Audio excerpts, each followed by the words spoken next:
Assalamualaikum warahmatullahi wabarakatuh. Alhamdulillah. Alhamdulillahillazi arsala rasulahu bil huda wa dinil haqq liyudhhirahu 'ala dini kulli wa kafa billahi syahida. Asyhadu an la ilaha illallah wahdahu la syarikalah wa asyhadu anna Muhammadan abduhu wa rasuluhu allazi la nabiyya ba'da. Allahumma shalli wa sallim wa barik 'ala sayidina Muhammad wa 'ala alihi wa ashabihi wa man tabi'ahum bi ihsanin ila yaumiddin, amma ba'd. Para pemirsa TV One yang Allah muliakan, tema kita kali ini adalah tentang ciri umat Rasulullah. Kita selama ini mengaku sebagai umat Rasulullah, sudah samakah sikap serta tingkah laku kita dengan yang Allah gambarkan dalam Al-Quran? Mari sama-sama kita lihat. Allah Subhanahu wa Ta'ala berfirman dalam surat Al-Fat ayat ke-29. Bisa kita buka. Muhammadur Rasulullah. Muhammad itulah utusan Allah, pesuruh Allah. Jangan dikultuskan, jangan didewakan, jangan dituhankan. Walladzina ma'ahu asyidda'u 'alal kuffar ruhama'u bainahum tarahum ruk'an sujada yabtaguna fadlan minallah wa ridwana simahum fi wujuhihim min athari sujud. Dan orang-orang yang bersama Rasulullah dan para pengikut Rasulullah memiliki 5 ciri, 5 identitas. Yang pertama, asyidda'u 'alal kufar, tegas terhadap orang-orang kafir. Timbul pertanyaan, tegas yang dimaksud dalam ayat ini apakah nantang berkelahi? Tidak. Islam itu agama cinta damai, rahmatan lil alamin. Tapi tegas yang dimaksud dalam ayat ini adalah memiliki prinsip lakum dinukum waliyadin, bagimu agamamu, bagiku agamaku. Anda silakan melaksanakan ajaran yang Anda yakini kebenarannya. Kami pun akan melaksanakan ajaran yang kami yakini kebenarannya. Kami hormati Anda selama Anda hormat pada kami. Silakan melaksanakan ajaran agama masing-masing tanpa harus menyebarkan agama kepada orang sudah beragama. Ini prinsip asyidda'u 'alal kufar. Dan umat Islam sudah bisa memberikan satu contoh. Di negara-negara umat Islam yang mayoritas, umat minoritas dipayungi, dinaungi. Tapi sebaliknya, sering kejadian di negara yang umat Muslim yang minoritas, nasibnya pun tertindas. Di Kashmir, umat Islam terusir. Di Uganda, umat Islam terlunta-lunta. Beberapa tahun lalu di Bosnia, umat Islam banyak dibantai. Ini realita. Jadi asyidda'u 'alal kufar, umat Islam cinta damai, umat Islam seperti lebah, pantang mencari musuh. Tapi bertemu musuh, pantang untuk lari. Tidak ada lebah iseng mencari-cari musuh. Tapi saat kehormatannya diganggu, lebah akan mempertahankan muru'ah harga dirinya. Yang kedua, ciri umat Rasulullah ruhama'u bainahum, kasih sayang di antara sesama umat Rasulullah. Jadi kalau keluar memiliki garis yang tegas lakum dinukum waliyadin, ke dalam menumbuhkan benih-benih kasih sayang. Umat Islam jangan centang perenang. Umat Islam harus terus menebar kasih sayang. Jangan kita terberai, jangan kita berpecah. Karena apa? Rasulullah berpesan bahwa serigala hanya memakan domba-domba yang terpisah dari rombongannya. Umat Islam harus seperti 2 tangan, kompak, guyup. Tangan kanan berjalan ke depan, tangan kiri ngalah mundur ke belakang. Yang kiri ke depan, tangan kanan pun ngalah ke belakang. Nikmat kita, harmoni. Dilihatnya juga sejuk. Coba kalau kadang mau ngalah, wah, seperti apa model kita jalan? Seperti robot, kaku. Ruhama'u bainahum, kasih sayang di antara umat Islam. Kita jangan seperti rumput kering yang mudah dibakar. Kita harus menumbuhkan kasih sayang karena ini yang meredam murka Allah. Selama kita masih menjalin kasih sayang, jangan kita bisa menjaga toleransi, ke dalam kita malah gontok-gontokan, kita malah centang perenang. Yang ketiga, ciri umat Rasulullah tarohum ruk'an sujada, mereka ruku dan sujud. Ruku dan sujud adalah simbol sholat. Kalau kita ngaku umat Rasulullah, tapi sholat kita subuhnya kesiangan, zuhur repot, asar masih di perjalanan, maghrib kecapean, isya ketiduran. Ini seperti disindir kita oleh lagu kasidah. Tapi inilah realita, sholat kita ancur-ancuran. Kita ngaku umat Rasulullah, tapi sholat kita bolong-bolong. Maaf, kita tidak diakui nanti oleh Rasulullah.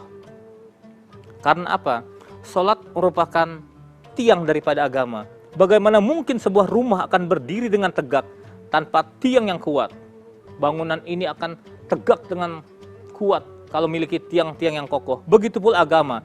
Bagaimana mungkin dia akan tegak dalam jiwa kita kalau sholatnya masih kita tinggalkan? Sholat adalah identitas umat Rasulullah. Yang keempat, ciri umat Rasulullah. Yang ketiga tadi kita senantiasa meninggalkan sholat. Jangan sekali-kali kita meninggalkan sholat, karena sholat merupakan tiang daripada agama.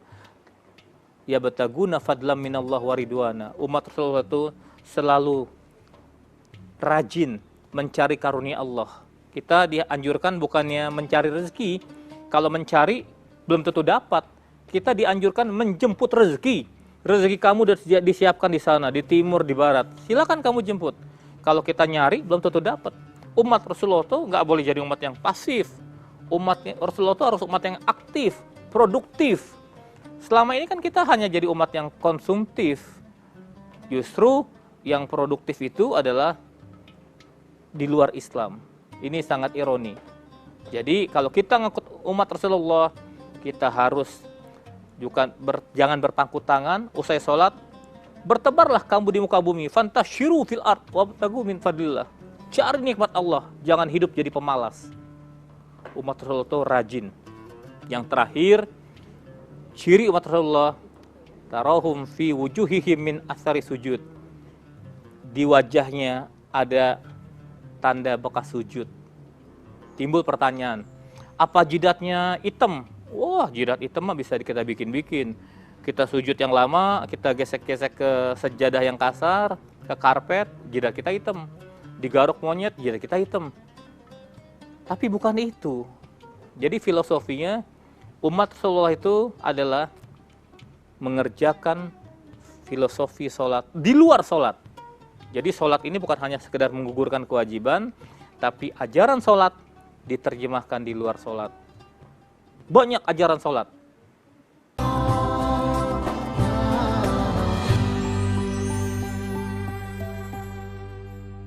Untaian kalam ilahi, siraman rohani penyejuk hati. Sami'na wa ata'na. Inilah hakikat ibadah. Dengan kasih sayangnya Allah memberikan jalan keluar. Menggali ilmu, mencari solusi. Yang bermanfaat ini damai Indonesiaku. Siapapun yang saat ini dalam keadaan sakit, coba berhusnudzon pada Allah Subhanahu wa taala. Doa terbaik Ya untuk Allah, negeri. Selamatkan negeri kami, selamatkan dunia ini dari segala malapetaka. Damai Indonesiaku, Sabtu dan Minggu, live di TV One.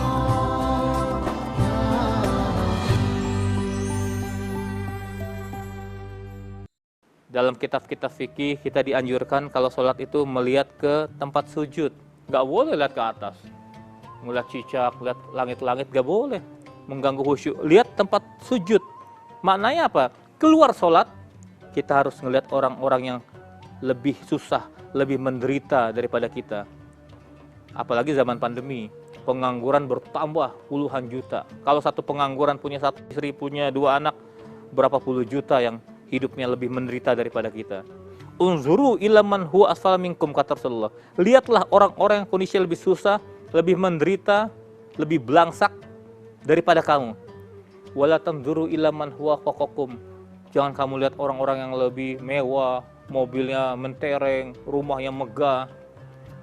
Karena apa? Bahwa ajdaru an la tazdaru nikmatallah alaikum. Itu akan membuat kamu meremehkan nikmat yang Allah berikan padamu. Tidak ada rasa syukur. Orang kaya itu orang yang bagaimana? Orang kaya adalah orang yang qanaah, merasa cukup dengan nikmat Allah berikan walaupun sedikit. Dan orang kaya itu adalah orang yang selalu bersyukur. Wa ista'adzana rabbukum la in syakartum la azidanakum wa la in kafartum inna azabi lasyadid. Hai manusia, jikalau kau pandai bersyukur, aku tambah nikmat kepadamu. Tapi ingat, jikalau kau kufur, azabku teramat pedih. Apalagi filosofi sholat. Kita memproklamirkan Allahu Akbar, hanya Allah yang maha besar. Artinya kita sudah ikrar bahwa selain Allah semua kecil. Jabatan, kedudukan, harta, semua kecil, hanya Allah maha besar. Karena semua itu akan kita tinggalkan. Semua bersifat fana. Kalau kita yang tidak meninggalkan dunia, dunia beserta isinya, harta, tahta, wanita, akan meninggalkan kita lebih dahulu. Jadi sholat bukan hanya sekedar menggugurkan kewajiban, kita diperintahkan bukan menjalankan sholat, tapi aqimi sholat, dirikan sholat. Bedanya apa? Kalau menjalankan ya kita sujud, kita ruku, keluar sholat, nggak ada perubahan apa-apa, hanya sekedar menggugurkan kewajiban. Tapi yang diharapkan umat Rasulullah, ajaran sholat, filosofi sholat diterjemahkan di luar sholat. Apalagi filosofi sholat? Tadi kita sudah melamirkan hanya Allah maha besar, jadi dunia ini pun kecil. Jadi kita tidak boleh takut dan tunduk selain pada Allah. Kita tidak boleh menyembah kecuali hanya pada Allah. Dan kita tidak boleh menggantungkan hidup kita kecuali hanya pada Allah. Allahus Samad. Semakin banyak kita gantungkan hidup kita pada orang lain, harus semakin banyak pula kita bersiap untuk kecewa. Dan sholat diakhiri dengan salam. Assalamualaikum, assalamualaikum. Filosofinya apa? Di luar sholat, umat Islam harus menebarkan salam. Salam itu apa? Kedamaian, menjaga lidah, menjaga tingkah laku. Umat Islam pantang menjadi biang kerok di lingkungannya. Umat Islam harus menebarkan kasih sayang. Islam agama yang rahmatan lil alamin. Kita hilangkan stigma-stigma. Di dunia Eropa, dunia Barat, seolah-olah Islam ekstremis, Islam ekstremis, teroris. Padahal mereka melihat Islam bukan dari konsep ajarannya. Yang rahmatan lil alamin, mereka melihat Islam dari tingkah laku tokoh-tokoh Islam yang kebetulan tidak sesuai dengan ajaran Islam. Kalau kita mau objektif, kita lihat Islam dari konsepnya Al-Quran dan Sunnah, tidak akan ada stigma Islam teroris, Islam label ekstremis, tidak akan pernah. Karena apa? Rasulullah saat berperang pun masih memiliki adab, memiliki etika. Rasulullah berpesan pada panglima perang, "Hei panglima perang, setibanya kau di medan laga, camkan baik-baik. Yang pertama, jangan kau bunuh wanita. Wanita sangat dimuliakan dalam Islam. An-nisa'u imadul bilad. Perempuan adalah tiang negara. Apabila baik wanita, baik negara. Apabila rusak wanita, hancur negara. Jangan bunuh kaum wanita, kaum ibu. Yang kedua, jangan bunuh anak kecil. Bahkan berperang pun masih ada akhlak, ada adabnya, ada aturan mainnya. Ada rule of the game. Jangan bunuh perempuan, jangan bunuh anak kecil. Yang ketiga, jangan kau bunuh orang yang sudah tua renta. Ya gak diapa-apain juga nanti mati sendiri. Jangan kau sentuh orang sudah tua renta. Yang keempat, jangan kau serang musuh yang sudah tidak berdaya. Bayangkan, itu ajaran Islam. Jadi kalau musuh udah babak belur, jangan malah kita hajar terus. Jangan kau serang musuh tidak berdaya. Dan yang kelima, jangan pernah ada sebatang ranting pun pohon yang patah. Bayangkan, ini dalam berperang pun masih memegang teguh adab. Jangan ada ranting pohon yang patah. Itulah akhlak Islam. Karena Islam ini berperang bukan untuk mencari-cari musuh. Tapi Islam ini tidak akan pernah mundur selangkah pun kalau bertemu dengan musuh. Nah, mudah-mudahan 5 ciri ini ada di diri kita.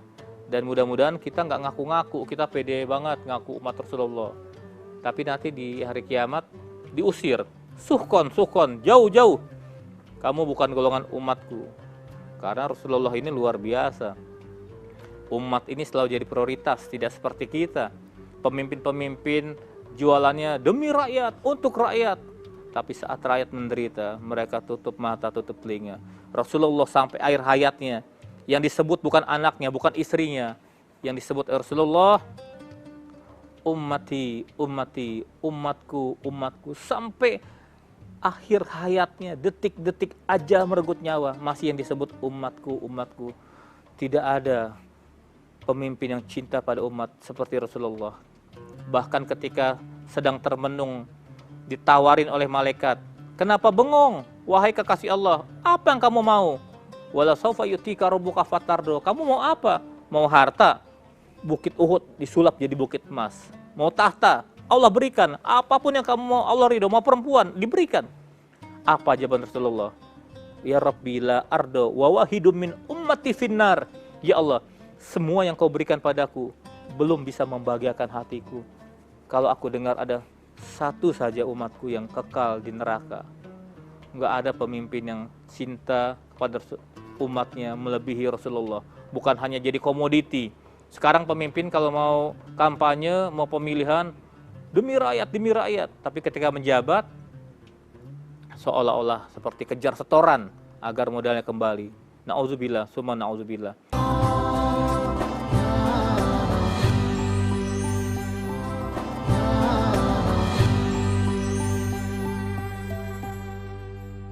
Nah, mudah-mudahan kelima ciri ini melekat pada diri kita, dan mudah-mudahan kita benar-benar diakui oleh Rasulullah di hari kiamat nanti sebagai umat Rasulullah. Al-haqqu min rabbik fala takunanna minal mumtarin. Yang benar datang dari Allah, yang salah datang dari kami pribadi. Mudah-mudahan bisa membawa manfaat buat kita, dan mudah-mudahan kita benar-benar umat yang dirindukan oleh Rasulullah, dan kita benar-benar nanti akan bertemu dengan Rasulullah. Jadi nanti banyak orang yang bingung, amalnya biasa-biasa saja, sholat secukupnya, sodakoh secukupnya, tapi dia bisa bertatap muka dengan Rasulullah, bermuajahah karena mendapatkan syafaat dari Rasulullah Sallallahu Alaihi Wasallam.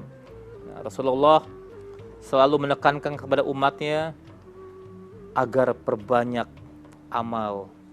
Karena apa?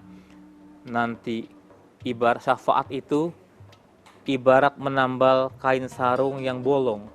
Jangan kita mengandalkan syafaat, kita salawat sama Rasulullah saja pelit. Kita mengandalkan pertolongan dari Rasulullah, kita salawat aja enggan, males. Padahal di zaman pandemi ini, ruang lingkup kita aktivitasnya terbatas, lebih banyak waktu untuk beribadah, lebih banyak waktu untuk zikir pada Allah, nah, lebih banyak waktu untuk bersolawat. Jadi jangan mimpi kita akan mendapatkan syafaat dari Rasulullah kalau kita tidak sering-sering bersolawat pada beliau. Kita bisa kenal halal haram, kita bisa tahu hak dan batil. Rasulullah yang mengajarkan kita terus menerus lewat sahabat, menyambung lewat tabi'in, terus lewat tabi'in sampai kepada kita. Nah, karena itu Rasulullah berpesan kepada umatnya agar kita jangan pernah pelit, jangan pernah terbuai oleh dunia. Karena apa? Nanti kalau kita udah di akhir hayat, kita baru teriak-teriak, Rabbi akhirtani ila ajalin qarib, ya Allah, lambatkan kematianku ya Allah, tunda kematianku ya Allah.